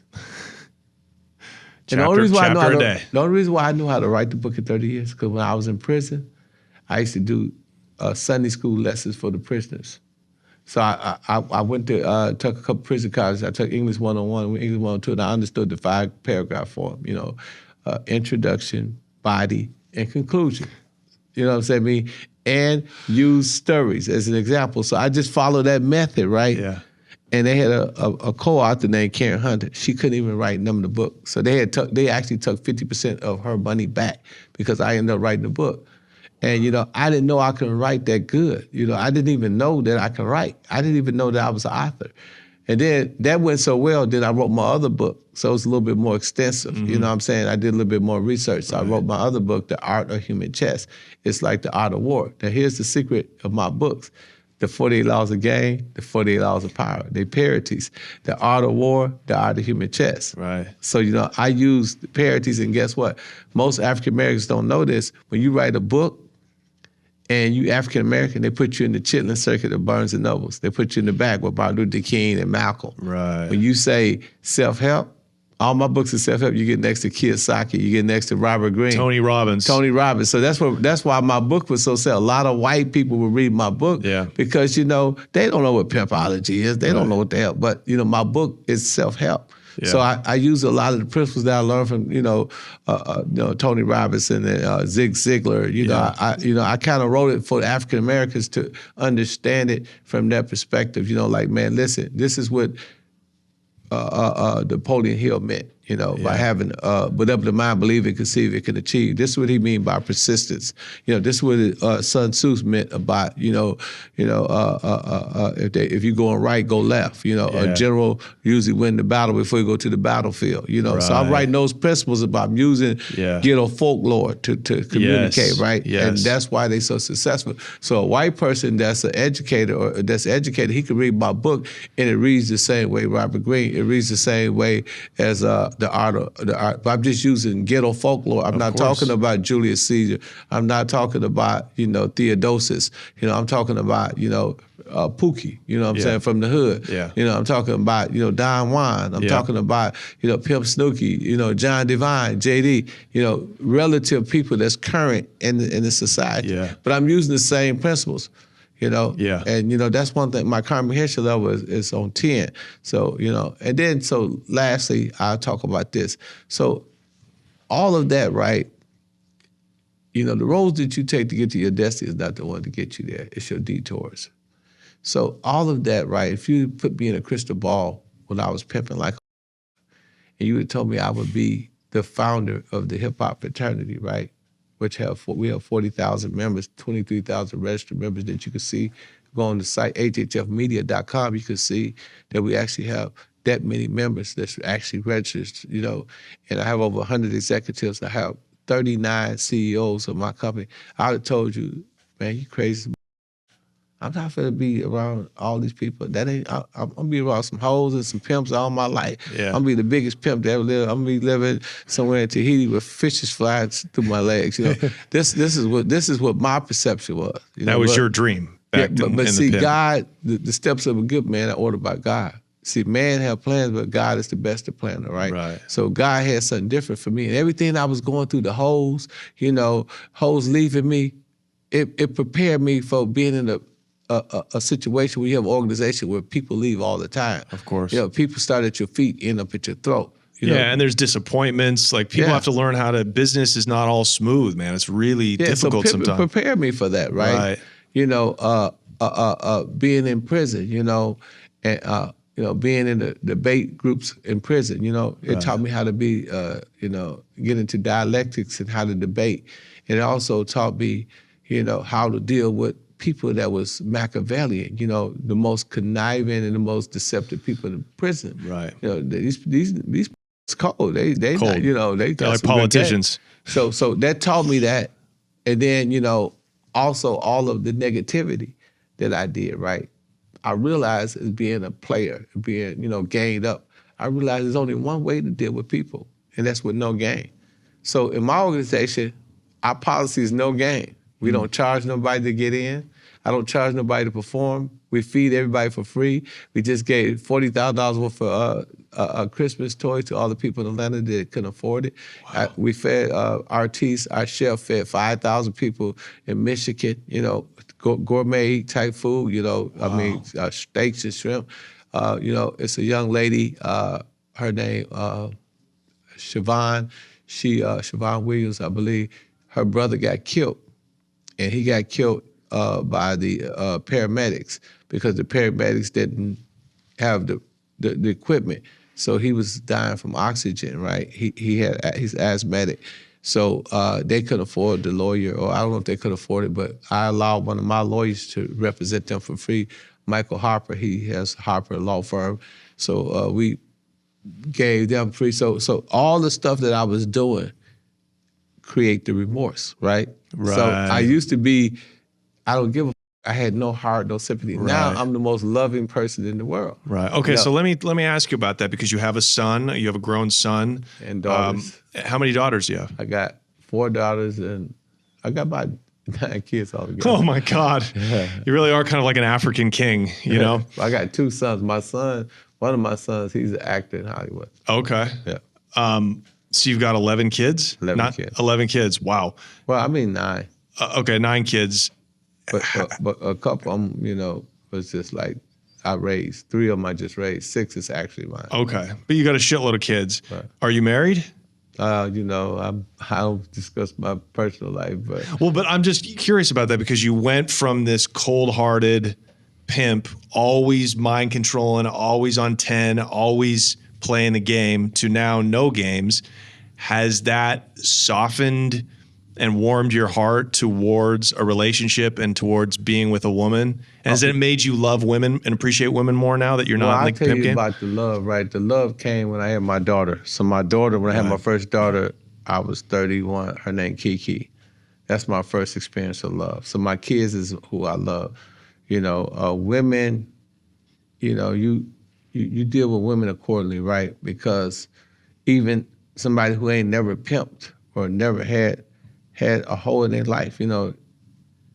I mean, what's number one reason of marriage? Have kids. No. Well, I mean, what's the number? Okay, have kids and have a family, right? What's the number one cause of divorce? Kids. Marriage. Yeah. Think about it. You know what I'm saying? Look at you. You got to laugh. Oh my God, you're like Cat in the Hat, dude. These riddles. Yeah. No, seriously. So, you know, I mean, I think I love myself. You know, I think I love my children because they're 50% of me, right? Mm-hmm. So that is myself, you know, and I try to leave it at that, right? Do you want your daughter, this is a perfect opportunity to challenge you a little bit. Are your daughters married? No. Would you like to see them, because these are your baby girls, the most precious things in the world, would you like to see them married to a good man, a faithful man, a man that's going to take care of them and have them be together for the rest of their lives? Wait, I'm going to tell you a secret. My kids never see me as Pimpin Ken. They only know me as the provider, right? You know, bringing them toys and, right. You know, school and all that. So they think I'm somebody else. But I'm asking you what you think about, like, what you want your daughters, how you want them to end up married with a faithful man. Yeah. I want whatever they want. You know, I want my daughters to be, you know, my daughters, all of them went to college. I got one daughter with a master's degree. So my daughters are extremely educated, but they get mad when I talk about them. So, you know, like, I just put it like this. My daughters is really in some good relationships, you know, with some very affluent men. Good. And they not tricks. So, you know, I try not to, you know, the last time I said something about my daughter's relationship, she got extremely mad with me because the people that they deal with is like, you know, they worth like 7, 8 figures, you know. Right. So it is possible to not be a trick, to be a man. I think what people want to hear from you, and I certainly want to, even if it's not realistic, is it possible for a man to get married and still be masculine, not be a trick, but not have to play the game? I encourage people with to get his married. wife. Yeah. I encourage people to get married, and I encourage, you know, I teach a lot of classes on relationships. You know, if you go to my on my podcast, Pimpin Ken podcast, I talk about how to deal with women and how, you know, I mean, see, one of the things that a man can benefit from a woman, first of all, you got to take the sex off the pedestal. Yeah. Thirdly, you got to have education. You know what I'm saying? You got to have some type of thing going on, whether it's money or education. And generally, you want to marry a woman that's pretty much younger than you.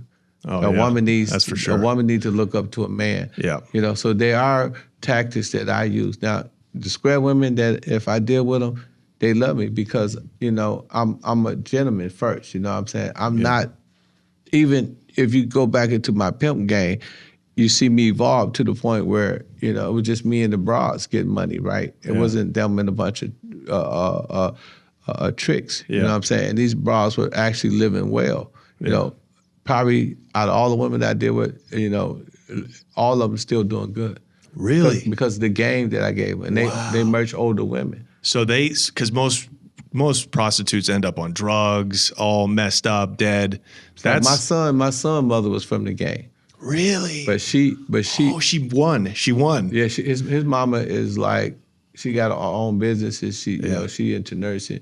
You know, she's getting a lot of money. Wow. You know what I'm saying? So his mama doing really well. And then a lot of the other girls, you know, that I dealt with, they doing really well. Because I was not the drug dude or you know, I was a different type of dude, Johnny. I was like more, I mean, if you would say a relationship, I think our relationships were the best. You know, we went to Hawaii, we did the Bahamas, you know, we all would dress up, you know, we would go to the most expensive restaurants. So all the stuff that people think about a pimp, take that out your mind. That ain't how the game go. Those people that you seeing are probably drug addicts. If somebody get high, then they're gonna be if you look at read Iceberg Slim, he was trying to get a fix. That's it. You know what I'm saying? I think Malcolm X, when he was talking about being abusive, he was on cocaine at that time. Yeah. You know, that's not my reality. You know, that's not a lot of my partner's reality. Do you think you made more money in the pimp game or in the legal world? I have a organization called the Hip Hop Fraternity, right? We have multiple people. You know, Ice-T just came in. He got $2 million worth of equity in my company. A lot of investors come in, right? You know, legal money is better. Squares have more fun. You say, well, prove it. Look at Oprah. Look at Tyler Perry. Look at Jay-Z. They ain't looking over their back. They driving Bugattis. They living in $100 million houses and stuff like that. Look at Donald Trump. You know, look at all the people that's successful in this world. You know, look at Larry Fink. You know, look at Larry Ellison. Look at Mr. Dale. These people are living extremely well. Bill Gates. Right. Squares have more fun, but we call them squares and suckers, right? But they doing way better than us.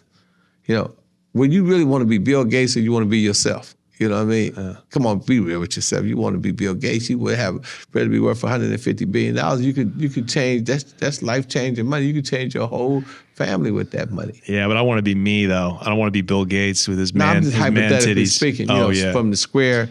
You know, so what do you think, though? You think you made more money in the game or in the game I made more money legit. Yeah, not even close, right? It's not even a close second because, you know, even when you're making money, you still got to buy $100,000 cars. You got to buy Rolexes. You got to buy suits every day. You're being a trick. So you're a trick. You're tricking your money off to Jacob. You're tricking your money off to Louis Vuitton. You're tricking your money off to Gucci. But you say you this hell of a pimp and you got these hoes and you think you manipulating these hoes to get some money, but you're being manipulated by the system. My daddy called them the Joneses. You got to keep up with the Joneses. You know what I'm saying? So you're going in the hole. So guess what? 99.9% of the pimps, when they get through pimping, they don't have nothing. Because they made bad investments. Because they made bad investments. Nobody got away with any of the money. That's why I got out the game over 30-something, almost 20-something years ago. And here it is, you know, 2026, I'm still relevant. Yeah. You know, when I went on the Breakfast Club, my first name was Pimpin, my last name was Ken. My first name was Ken, my last Pimpin Ken, Pimpin Ken. So I was able to still go on there as the person that was the former person, right? Yeah. But people respect me, you know, Charlamagne and all of them respect me. You know, when I went on Drink Champs, they still respected me as the guy that I am. Went on Real Life Street Star, No Jumper, all those people, they still respected me as Pimpin Ken, but I ain't had a hoe and who knows when. I ain't got a picture of a bitch. Right. You know what I'm saying? I can't even throw rice at a Chinese wedding. I can't bust a grape in Welch's backyard. I don't have a picture of a bitch, you know, but I'm living better than these guys, you know. I dress better than them. I still got all my teeth. You know, I mean, you know. It's not how much money you make, it's how much money you keep. Atlanta. That's a nice neighborhood. Extremely expensive. You know, so I say all that to say this, that, you know, wherever you go, you take yourself with you, you know. And even with the hip hop fraternity, you know, what I had to step down I gave up all the positions. I'm not the CEO. I'm not nothing. I'm the founder, right? Because of the stereotypical mentality of people. People so shallow. They say, oh, he's a pimp.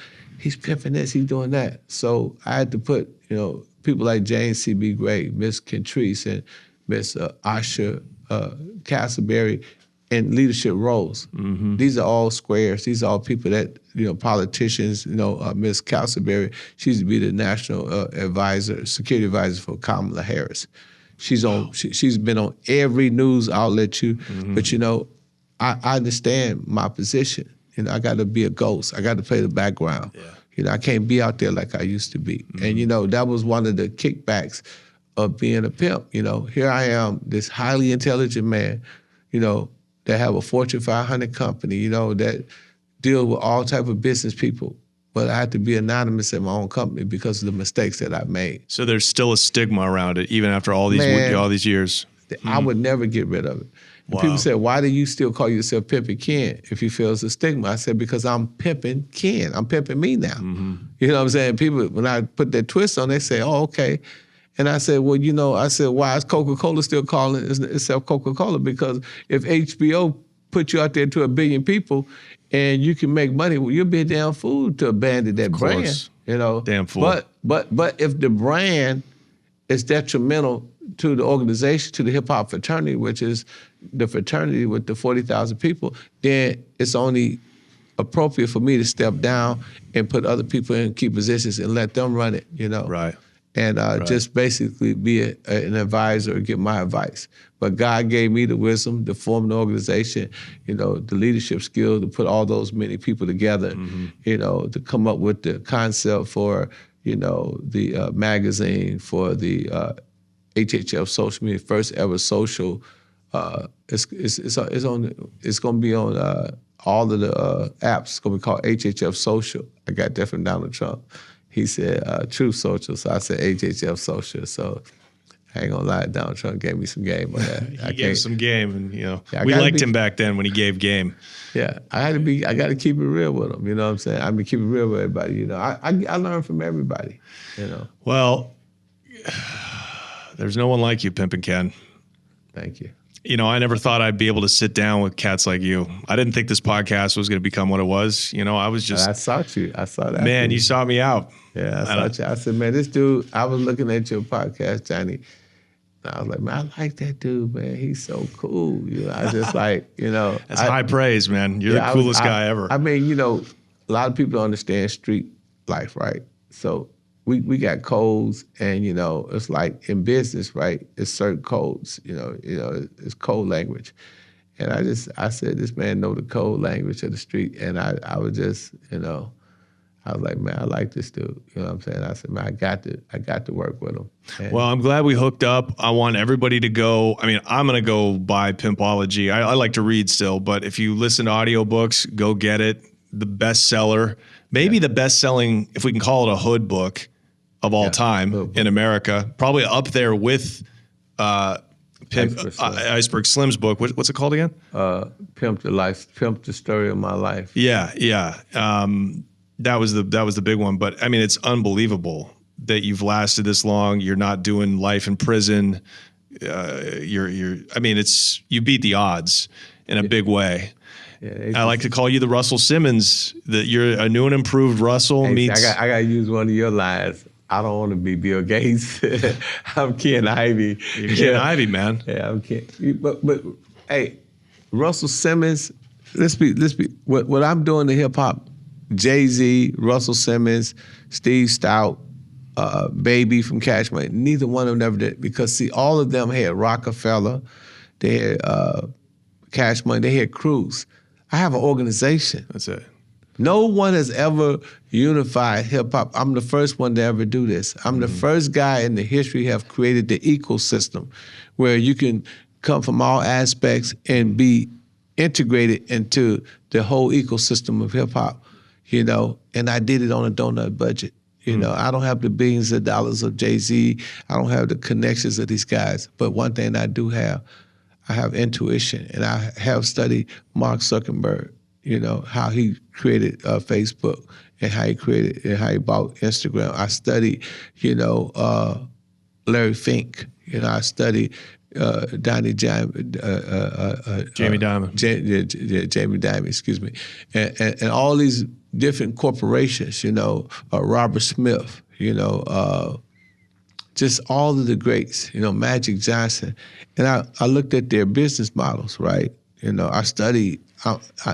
People don't believe it. I study foreign affairs. You know, I study all governments. Like you said, Burkina Faso, I was tripping because I understand about the Sahel states. And, you know, I study China, I study India, you know, I study the Venezuela situation. I study, you know, all the different countries around that and, you know, and the different economies, the GDPs and stuff like that, how China became China. I study because I'm a chess player, right? You know, and I'm writing a book. I don't want to say it right now because people steal ideas, but the book, I give you an example. It's about every successful man and how they became successful. And I did the same thing that Napoleon Hill did, but what I did, I extrapolate a character out of each one of these individuals and gave it a title, whether it was desire, whether it was ambition, you know, whether it was consistency. You know, because each one of those characters, whether it was Vanguard, or whether it was Carnegie, you know, whether it was Rupert Murdoch, all of them have a certain attribute about themselves that create the system. And if you can take all of those attributes and put them in book form, as the gentleman Napoleon Hill did, and regurgitate that, you know, in book form, then, you know, you can get a real success manual on how man becomes successful. And that's just something that's been a science project, and I've been doing it for about 8 years now, but thank God for AI now. Yeah, so I want to save a lot of money, and I've been dumping it into the AI and telling AI, this is what I want you to figure out. And so now the book is going to probably be, it probably would have took me about 2 more years, but it'll probably be out within the next 6 or 7 months. And this is so go tell people where they can tell people they follow you on social. Obviously, go get Pimpology, get familiar with him and with the bestseller. Where can people find you online? Okay, if you old school, go to Amazon.com, Target.com, Walmart.com, BooksAMillion.com, BarnesandNobles.com, and get the hardcover, or Lulu.com.